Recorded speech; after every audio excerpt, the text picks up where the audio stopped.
శ్రీ సాయినాథాయ నమః. శ్రీ సాయి సచ్చరిత్రము 6వ అధ్యాయం. గురు కరస్పర్శ ప్రభావం.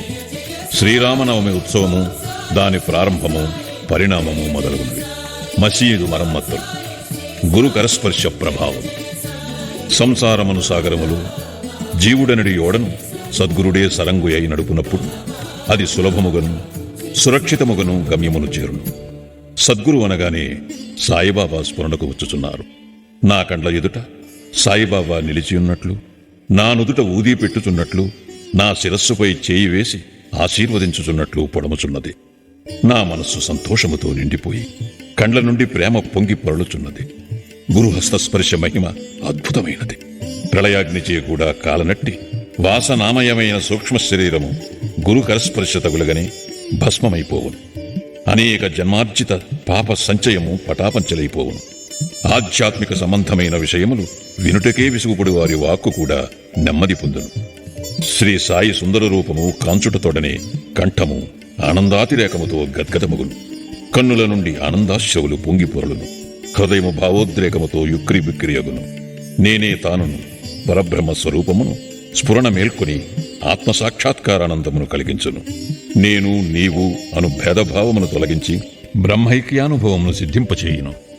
నేను వేద పురాణాది సద్గ్రంథములు చదువునప్పుడు నా సద్గురుమూర్తియే అడుగడుగునకు జ్ఞప్తికి వచ్చుచుండును.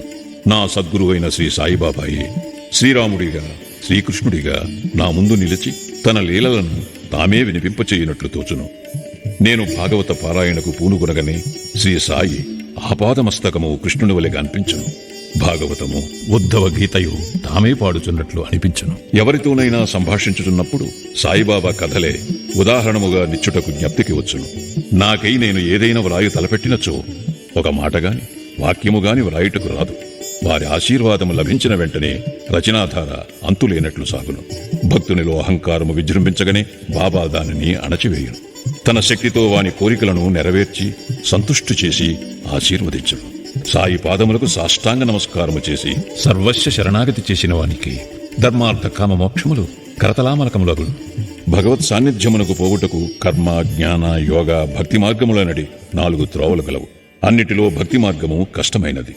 అది ముండ్లు గోతులతో నిండియుండును. సద్గురుని సహాయముతో ముండ్లను గోతులను తప్పించుకుని ముందుకు సాగినచో గమ్యస్థానము అవలీలగా చేరవచ్చును. ఈ సత్యమును దృఢముగా నమ్ముడని శ్రీ సాయిబాబా నొక్కి వక్కానించిడివారు. స్వయం సత్తాకమైన బ్రహ్మము జగత్తును సృష్టించు ఆ బ్రహ్మ యొక్క శక్తి మాయ సృష్టియను ఈ మూడింటి గూర్చిన తత్వ విచారము చేసి వాస్తవమునకు ఈ మూడును ఒక్కటియే అని సిద్ధాంతీకరించి బాబా తన భక్తుల శ్రేయస్సుగై చేసిన అభయ ప్రధాన వాక్యములను రచయిత ఈ క్రింద ఉదహరించుచున్నాడు. నా భక్తుని ఇంటిలో అన్నవస్త్రములకు ఎప్పుడూ లోటుండదు. నా యందే మనస్సు నిలిపి భక్తి శ్రద్ధలతో మనఃపూర్వకముగా నన్నే ఆరాధించు వారి యోగక్షేమములను నేను చూచెదను. కావున వస్త్రాహారముల కొరకు ప్రయాసపడవద్దు. నీకేమైనా కావలసిన భగవంతుని వేడుకును. ప్రపంచములోని కీర్తి ప్రతిష్టలకై ప్రాగులాడటమాని దైవము యొక్క దర్బారులో మన్ననలు పొందుటకు, భగవంతుని కరుణాకటాక్షములు సంపాదించుటకు యత్నించుము. ప్రపంచ గౌరవమందుకును భ్రమను విడుము. మనస్సునందు ఇష్టదైవము యొక్క ఆకారమును నిలుపుము. సమస్తేంద్రియములను మనస్సును భగవంతుని ఆరాధన కొరకే నియమింపు. ఇతరముల వైపు మనస్సు పోనివ్వకము. ఎల్లప్పుడూ నన్నే జ్ఞప్తి అందించుకునము.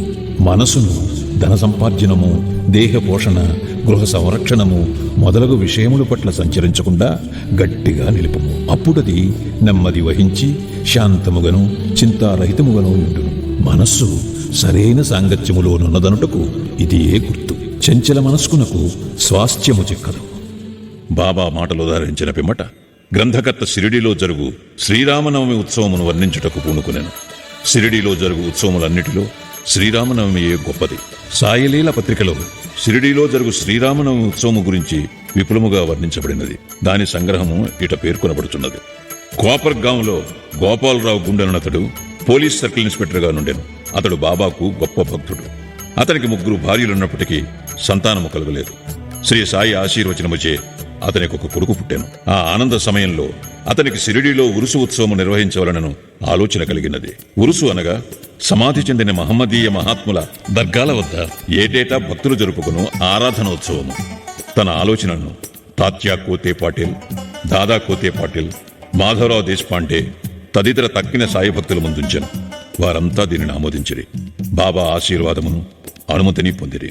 ఇది 1897లో జరిగిన ఉరుసు ఉత్సవం జరుపుకోవటానికి జిల్లా కలెక్టర్ అనుమతికై దరఖాస్తు పెట్టింది. గ్రామకరణము దానిపై ఏదో వ్యతిరేకముగా చెప్పినందున అనుమతి రాలేదు. కాని బాబా ఆశీర్వదించిండుటిచే మరల ప్రయత్నించగా వెంటనే అనుమతి వచ్చెను. బాబా సలహాను అనుసరించి ఉరుసు ఉత్సవమును శ్రీరామనవమి నాడు చేయుటకు నిశ్చయించిరి. ఈ ఉరుసు ఉత్సవమును శ్రీరామనవమి నాడు జరుపుకున్నట్టులో హిందూ మహమ్మదీయుల సమైక్యతాభావము బాబా ఉద్దేశము కాబోలు. భవిష్యత్ సంఘటనలను బట్టి చూడగా బాబా సంకల్పము నెరవేరినట్లు స్పష్టమగుచున్నది. ఉత్సవము జరుపుటకు అనుమతైతే వచ్చెను గాని ఇతర అవాంతరములు కొన్ని తలెత్తినవి. చిన్న గ్రామమైన సిరిడిలో నీటి ఎద్దడి అధికముగా నుండెను. గ్రామమంతటికి 2 నూతులుండేవి. ఒకటి ఎండాకాలంలో ఎండిపోవుచుండెను, రెండవ దానిలోని నీళ్లు ఉప్పనివి. ఈ సమస్యను బాబాకు నివేదించగా బాబా ఆ ఉప్పు నీటి బావిలో పువ్వులు వేశాను. ఆశ్చర్యకరముగా ఆ ఉప్పు నీరు మంచినీటిగా మారిపోయినవి. ఆ నీరు కూడా చాలకపోవుటచే తాత్యా పాటీలు దూరము నుంచి మోటల ద్వారా నీరు తెప్పించాను. తాత్కాలికముగా అంగళ్లు వెలిసినవి. కుస్తీ పోటీలకు ఏర్పాట్లు చేయబడినవి. గోపాలరావు గుండునకొక మిత్రుడు గలడు. వాని పేరు దాము అన్నాక సార్. అతనిది అహ్మద్నగర్. అతనికి 2 భార్యలున్నప్పటికీ సంతానము లేకుండెను. అతనికి కూడా బాబా ఆశీర్వాదముచే పుత్ర సంతానము కలిగెను. ఉత్సవము కొరకు ఒక జెండా తయారు చేయించవలనని గోపాలరావు అతనికి పురమాయించాను. అటులనే నానాసాహెబ్ నిమోన్కర్ను ఒక నగిషీ జెండా తెమ్మని కోరెను. ఈ 2 జెండాలను ఉత్సవముతో తీసుకుని పోయి మసీదు 2 మూలలందు నిలబెట్టిరి. ఈ పద్ధతిని ఇప్పటికీ అవలంబించుతున్నారు. బాబా తాము నివసించిన ఈ మసీదును ద్వారకామాయి అని పిలిచెడివారు.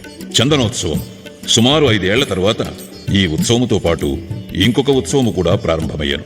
కొరాళా గ్రామమునకు చెందిన అమీర్ శక్కర్ దలాల్ అను మహమ్మదీయ భక్తుడు చందన ఉత్సవమును ప్రారంభించాను. ఈ ఉత్సవము గొప్ప మహమ్మదీయ ఫకీరుల గౌరవార్థము చేయుదురు. వెడల్పు పల్లెరములో చందనము ముద్ద ఉంచి తలపై పెట్టుకుని సాంబ్రాణి ధూపములతో బాజా భజంత్రిలతో ఉత్సవము సాగించెదరు. ఉత్సవము ఊరేగిన వెమ్మట మసీదునకు వచ్చి మసీదు నింబారులోను గోడలపైనను ఆ చందనమును చేతితో అందరూ తట్టిదరు. మొదటి 3 సంవత్సరములు ఈ ఉత్సవమును అమీర్ శక్కర్ నిర్వహించాను. పిమ్మట అతని భార్య ఆ సేవను కొనసాగించాను. ఒకే దినమందు పగల హిందువులచే జెండా ఉత్సవము, రాత్రులందు మహమ్మదీయులచే చందనోత్సవము ఏ అరమరికలు లేక జరుగుతున్నవి. ఈ ఏర్పాట్లు షిరిడీలో జరుగు శ్రీరామనవమి ఉత్సవము బాబా భక్తులకు ముఖ్యమైనది, పవిత్రమైనది. భక్తులందరూ వచ్చి ఆ ఉత్సవములో పాల్గొనచుండిరి. బయట ఏర్పాట్లన్నీ తాత్యా కోతే పాటిల్ చూచుకునేవారు. ఇంటి లోపల చేయవలసినవన్నీ రాధాకృష్ణమాయి అను భక్తురాలు చూచుచుండెను. ఉత్సవ దినములలో ఆమె నివాసము భక్తులతో నిండిపోయేటిది. ఆమె వారికి కావలసిన ఏర్పాట్లు చూచుకున్నటేగాక ఉత్సవమునకు కావలసిన సరంజామానంతయు సిద్ధపరచుచుండెను. అంతేకాదు స్వయముగా ఆమె మసీదును శుభ్రపరిచి గోడలకు సున్నము వేయుచుండెను. మసీదు గోడలు బాబా వెలిగించు ధుని మూలముగా మసిపట్టి ఉండేవి.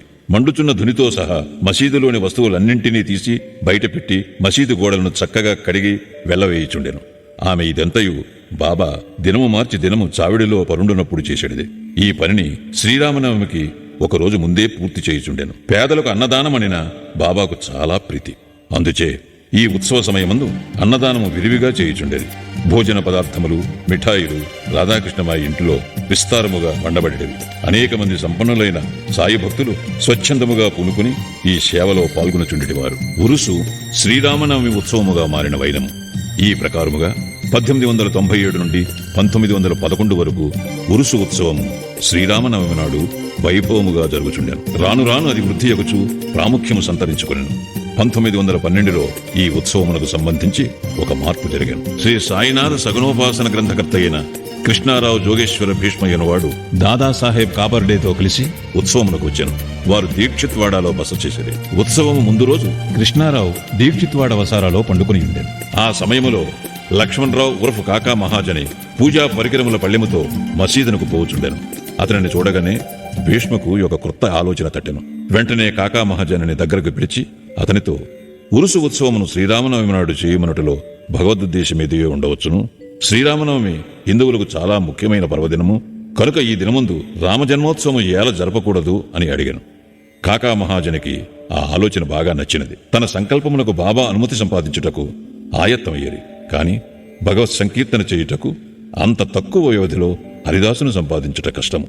ఈ సమస్యను కూడా తుదకు భీష్మయే పరిష్కరించెను. ఎట్లన అతని వద్ద రామాఖ్యానమను శ్రీరాముని చరిత్రము సిద్ధముగా నుండుటచే అతడే దానిని సంకీర్తన చేయుటకు కాకా మహాజని హార్మోనియము వాయించుటకు తీర్మానించిరి.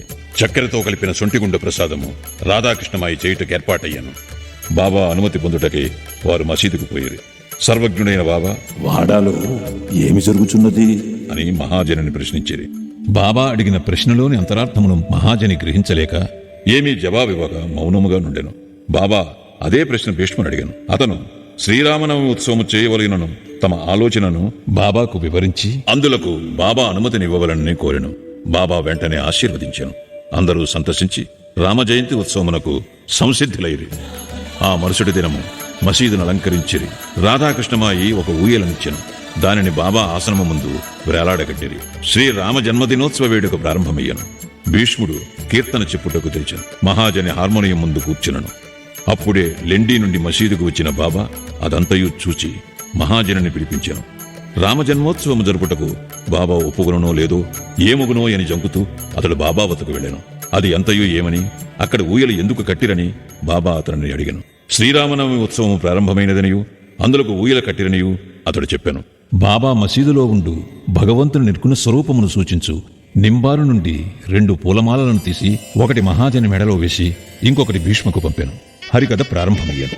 రామకథా సంకీర్తనము ముగియగానే బాజా భజంత్రీల ధ్వనుల మధ్య శ్రీరామచంద్రమూర్తికి జై అను జై జై ధ్వానములు చేయిచు పరమోత్సాహముతో అందరూ ఒకరిపై ఒకరు గులాల్ జల్లుకునేది. అంతలో ఒక గర్జన వినపడెను. భక్తులు చల్లుకుని చుండిన గులాల్ ఎటులనో పోయి బాబా కంటిలో పడెను. బాబా కోపముతో బిగ్గరగా తిట్టుట ప్రారంభించెను. ఇది చూచి చాలా మంది భయముతో పారిపోయారు. కాని బాబా యొక్క సన్నిహిత భక్తులు మాత్రము అవన్నీ తిట్ల రూపముగా బాబా తమకిచ్చిన ఆశీర్వాదములను గ్రహించి కదలక అక్కడనే ఉండేది. శ్రీరామ జయంతి నాడు రావణుడనే అహంకారాది అరిషడ్వర్గములను సంహరించుటకు శ్రీ సాయి రూపంలో ఉన్న శ్రీరాముడు ఆగ్రహించుట సహజమే కదా అని భావించిరి. షిరిడీలో ఏదైనా కొత్తది ప్రారంభించినప్పుడెల్లా బాబా కోపించుట ఒక రివాజు. దీనిని తెలిసిన వారు గమ్మును ఊరుకుండేరి.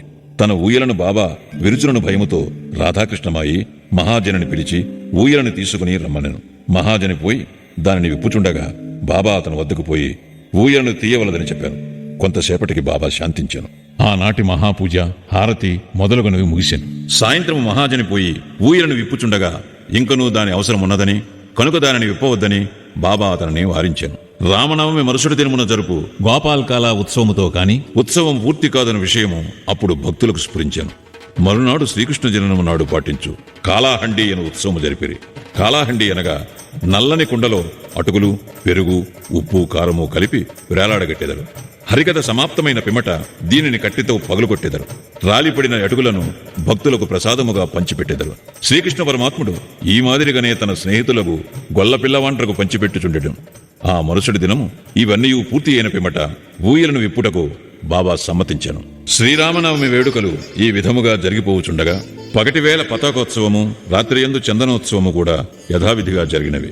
ఈ విధముగా ఆనాటి నుండి ఉరుసు ఉత్సవము శ్రీరామనవమి ఉత్సవముగా మారెను. 1913 నుండి శ్రీరామనవమి ఉత్సవములోని అంశములు క్రమముగా హెచ్చినవి. చైత్ర పాడ్యము నుంచి రాధాకృష్ణమాయి నామ సప్తాహము ప్రారంభించుచుండాను. భక్తులందరూ వంతుల వారీగా అందు పాల్గొనుచుండేరి. ఒక్కొక్కప్పుడు రాధాకృష్ణమాయి కూడా వేకోజాముననే భజనలో చేరుచుండెను. శ్రీరామనవమి ఉత్సవములు దేశమంతటా జరుగుటచే హరికథా కాలక్షేపం చేయి హరిదాసులు దొరుకుట దుర్లభముగా నుండెను. శ్రీరామనవమికి 5-6 రోజుల ముందు ఆధునిక తుకారాం అని పిలువబడు బాల్ బువా మాలీయను సంకీర్తనకారుని కాకా మహాజని యాదృచ్ఛికముగా కలియుట తటస్థించినది.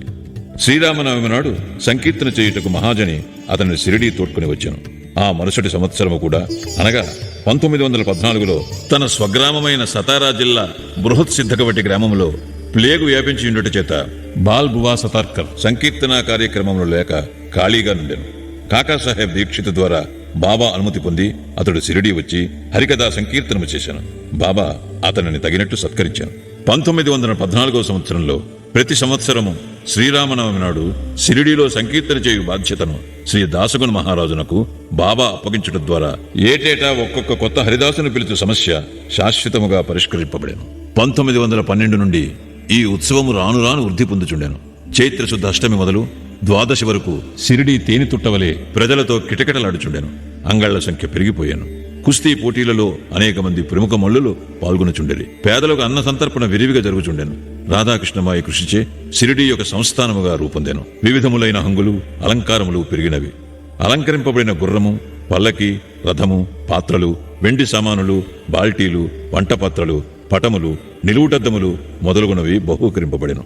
ఉత్సవములకు ఏనుగులు కూడా వచ్చెను. ఇవన్నీ ఎంత హెచ్చినప్పటికీ సాయిబాబా వీనిని ఏమాత్రమూ లక్ష్యపెట్టక యథాప్రకారము నిరాడంబరులై ఉండేవారు.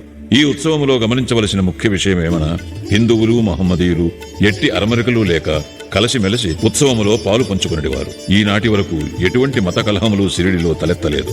మొదట 5,000 నుండి 7,000 వరకు యాత్రికులు వచ్చేవారు. క్రమముగా ఆ సంఖ్య 75,000కు పెరిగినది. అంత పెద్ద సంఖ్యలో జనులు గుమిగూడినప్పటికీ ఎన్నడూ అంటువ్యాధులు కాని అల్లరులు కాని సంభవించలేదు. మసీదుకు మరమ్మతులు. గోపాలరావు గుండునకు ఇంకొక మంచి ఆలోచన తట్టాను. ఉరుసు ఉత్సవమును ప్రారంభించిన విధముగానే మసీదును తగినట్టుగా తీర్చిదిద్దవలనని నిశ్చయించుకున్నాను. మసీదు మరమ్మత్తు చేయు నిమిత్తమై రాళ్లను తెప్పించి చెక్కించాను. కాని ఈ పని బాబా అతనికి నియమించలేదు. నానాసాహెబ్ చందోర్కర్కు ఆ సేవ లభించినది. రాళ్ల తాపన కార్యము కాకాసాహెబ్ దీక్షితుకు నియోగింపబడెను. మసీదుకు మరమ్మతులు చేయటం మొదట బాబాకిష్టము లేకుండాను. కాని భక్తులకు మహల్షాపతి కల్పించుకుని ఎటులనో బాబా అనుమతిని సాధించాను.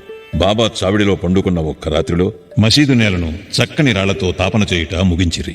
అప్పటి నుండి బాబా గోనిగుడ్డపై కూర్చుండటమని చిన్న పరుపు మీద కూర్చుండువారు. గొప్ప వ్యయ ప్రయాసలతో 1911వ సంవత్సరములో సభామండపము పూర్తి చేసేది. మసీదుకు ముందున్న జాగా చాలా చిన్నది, సౌకర్యముగా లేకుండాను. కాకాసాహెబ్ దీక్షిత్ దానిని విశాలపరిచి పైకప్పు వేయదలిచాను. ఎంతో డబ్బు పెట్టి ఇనుప స్తంభములు మొదలుగునవి తెప్పించి పని ప్రారంభించాను. రాత్రి ఎంతయూ శ్రమపడి స్తంభములు నాటిడివారు.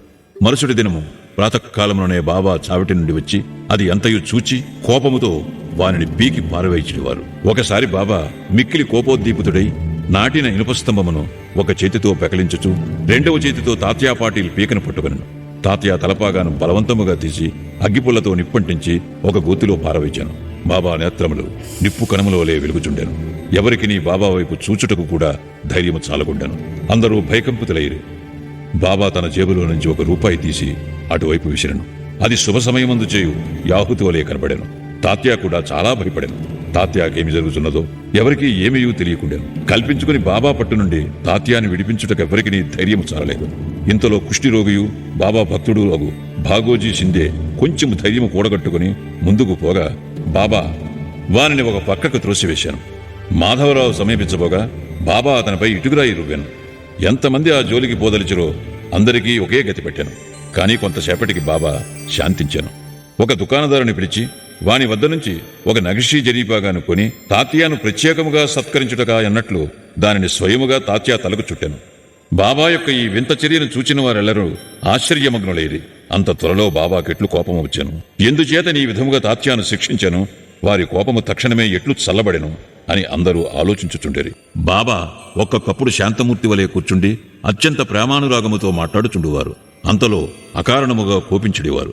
అటువంటి సంఘటనలు అనేకములు గలవు. కాని ఏది చెప్పవలన విషయము తెలుసుకునలేకున్నాను. అందుచే నాకు జ్ఞాపకం వచ్చినప్పుడల్లా ఒక్కొక్కటి చెప్పేదను. 6వ అధ్యాయం సంపూర్ణం. సద్గురు శ్రీ సాయినాథార్పణమస్తు. శుభం భవతు.